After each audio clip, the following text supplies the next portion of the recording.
عليكم ورحمة الله وبركاته. walaalay kusoo dhawaada channelka Sorbiyaan. maanta waxaan inii wada maanta waxaan la qaybsanayaa saliid yar ama nafaqo yar oo timaha mataqaanaa aad iyo aad ugu fiican jajabka iyo burburkana ka ilaalisa insha Allah. saliidana aan soo diyaarsanayo waxaan halkan ku haystaa afarta shay oo kala ah shea butter 100% ah iyo saliida qumbaha ama coconut, subag ama butter iyo castor oil.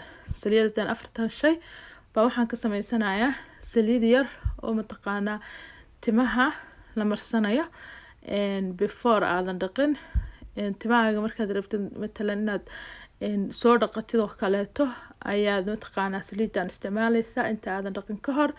marka waad ku duuduubaysaa abaarna waad ku haynaysaa kadibna shaambadaadii iyo shaambadaadii baa uga soo dhaqaysaa.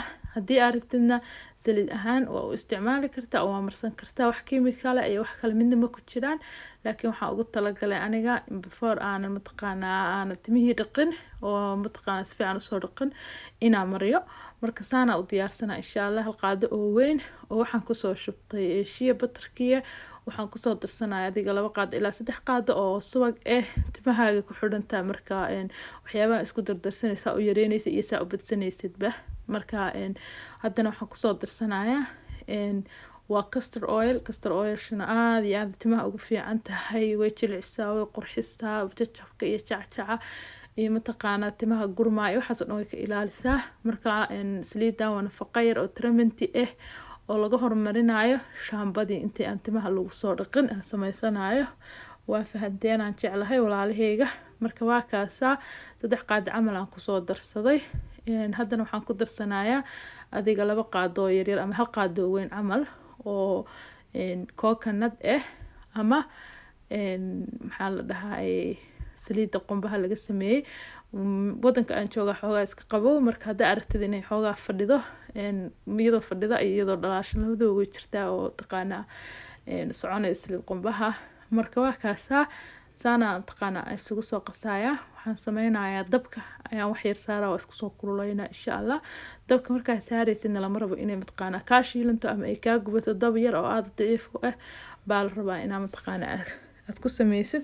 waa saliid aad iyo aad u fiican, soo tijaabi insha Allah. waad ka heli doontaa 7 cisho oo isku xigta timahaaga daamirisid waxaad ka arkaysaa faa'iidooyin aad iyo aad u fara badan. adiga muddo 2 saac iyo ka badan waa ku hayn kartaa. madaxa si fiican u marsanaysaa intaad duuduubto timaha kadibna bac yar ama mataqaanaa koofiyada madaxa la gashto aad gashanaysaa muddo 2 saacadood kadib ama ka badan 2 saacadood daarto wax kiimika ma jiraan. waa saliido wada organic oo healthy oo timaha aad iyo aad ugu fiican insha Allah. marka badnaanshaha waxay ku xidhan tahay timaha intay leeyihiin iyo inta jeer aad rabtid inaad marsatid. aniga intaan hadda qastay aan isku dardarsaday insha Allah waxaan isticmaali doonaa adiga ilaa iyo mataqaanaa 4 jeer.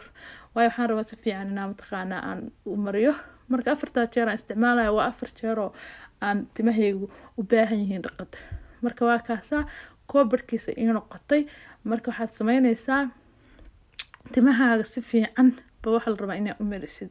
inay ku yar yihiin lama rabo inaad timaha mataqaanaa lafta waliba aad ka soo marisid oo timaha mataqaanaa idima tusi karo insha Allah. laakiin waxaa inii soo sameyn doonaa nafaqooyin badan, saliido badan oo mataqaanaa ilmaha yaryarka aan timahooda idinku tusi doono qaabkaan u marinayo iyo qaabkaan ugu nafaqeynaa insha Allah haddii Ilaahay yiraahdo.